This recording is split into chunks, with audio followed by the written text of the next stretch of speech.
Hi guys, it's me, Brex, and welcome back.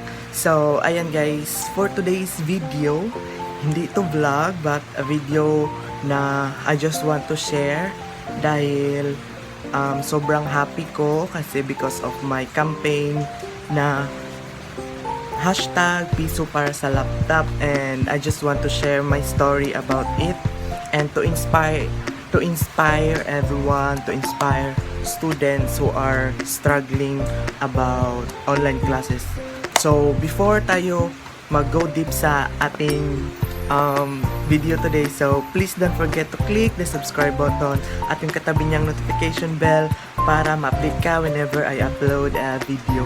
So, ayan guys, so last September, I posted my campaign about hashtag piso para sa laptop kasi ang aming klase nag-start siya noong September 2nd week, I guess 2nd week or September 6. So yun, September 6. And so yun, sa first week is sa online class na first week is parang more on orientation pa, mga ganun kung ano yung mga mangyayari, and buti na lang hindi sabay-sabay yung 8 subject na tinake ko kasi nag-decide yung mga teachers, mga prof na i-batch yung mga subjects para hindi mabigat sa mga estudyante kasi it's really hard to adapt the new normal situation, lalong-lalo na sa mga estudyante na nag-online class. So, ayun. So, after nun is okay pa yun kasi yung itong phone lang yung gamit ko, yung nakiki-update lang ako sa Messenger, tapos nag-a-ask lang ako kung ano yung mga mangyayari, and nagsesend naman ng mga text messages yung mga prof, yung tawag dito sa amin is SMS blast, and ayun. So, pagka second week is doon na nag-start yung mga dapat requirements na i-submit, and yung phone ko is yung phone ko kasi is hindi siya nagbabasa ng mga PDF, so nahihirapan talaga ako na mag-adjust kasi minsan nag-a-ask na lang ako sa aking mga kaklase na pwede nyo ba i-screenshot yun para i-save ko na lang yung picture from Messenger, so ganon. And after nun, yun na, meron ako mga nabasang PDF through pictures kasi yung phone ko nga, diba, hindi nagbabasa ng PDF, and yun. And one day, mga Friday ata, yun ng second week or third week na Monday, meron akong nakita sa Facebook, sa TV na mga estudyante na din ng campaign na hashtag piso para sa laptop. And yun, naisipan ko din na gawin yun kasi nag-i-start na kaming mag-Google Meet, mag-Zoom, and yun, mga requirements na dapat i-edit through Microsoft Word, gumawa ng PowerPoint. So, ayun. And I was not expecting na merong makakapansin nun kasi simpleng tao lang naman ako, tapos hindi ako famous sa Facebook, hindi ako mahilig mag-post. Kung magpo-post man ako is picture lang, ganun, once in a blue moon or thrice. So, ayun.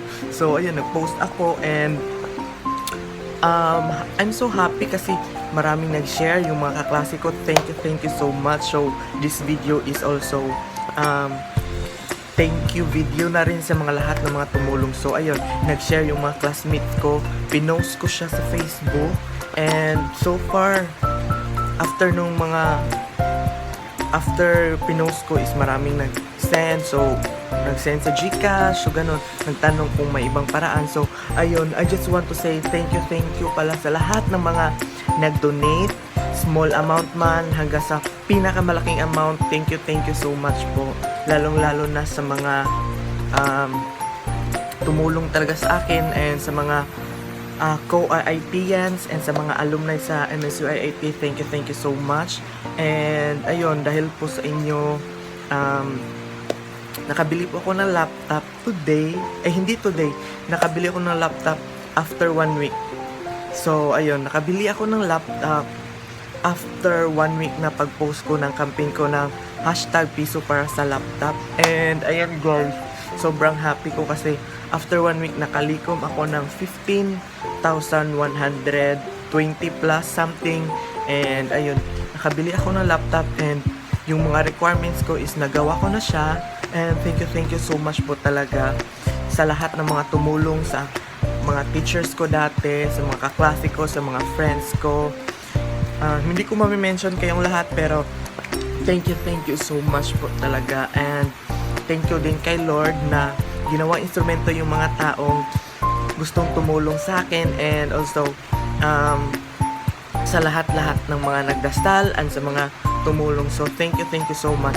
Hindi ko man maibabalik yung kabutihan nyo, pero I will pass it on, the good deeds na ginawa niya sa akin sa future. So ayan, so I will continue my studies talaga. I will work hard. Hindi ko sasayangin yung mga tulong ninyo, and I will push na gagraduate kasi 3rd year na ako and 2 years na lang. And ayun, gagraduate na nga ako. So ayan, ipapakita ko siya sa inyo yung laptop na nabili ko.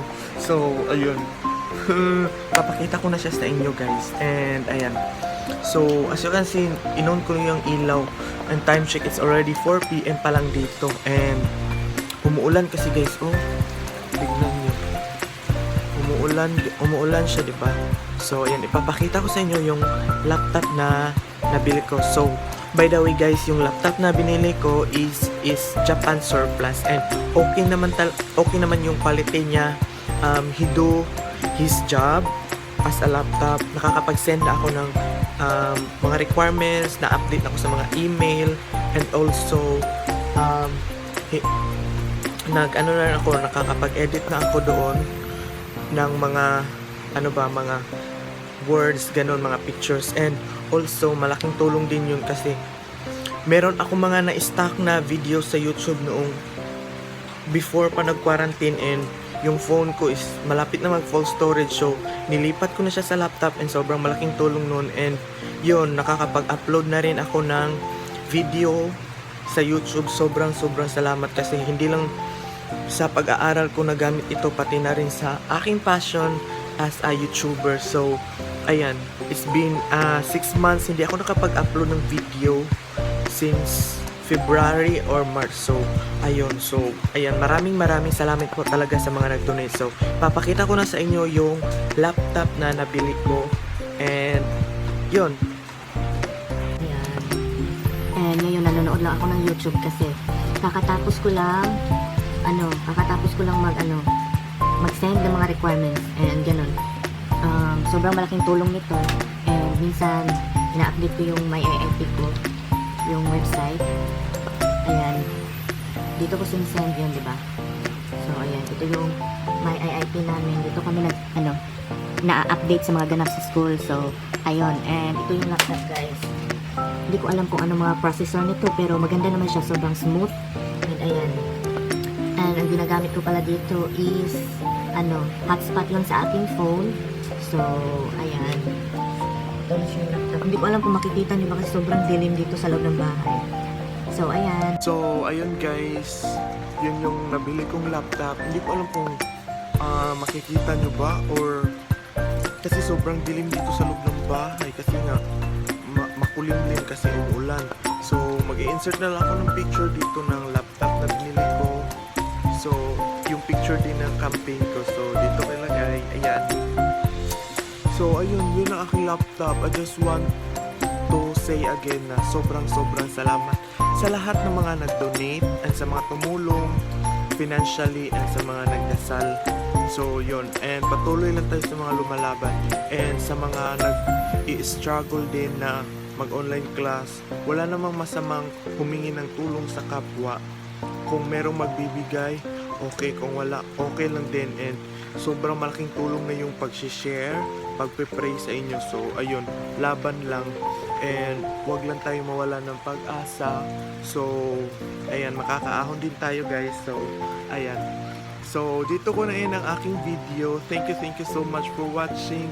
Sana nag-enjoy kayo sa panonood or na-inspire ko kayo. So please don't forget to click the subscribe button at yung katabi niyang notification bell para ma-update ka whenever I upload a video. And please, i-follow mo na rin ako sa aking mga social media accounts down in the description box. And so ayun, thank you so much for watching. This is Briggs Tigoman saying annyeong, bye!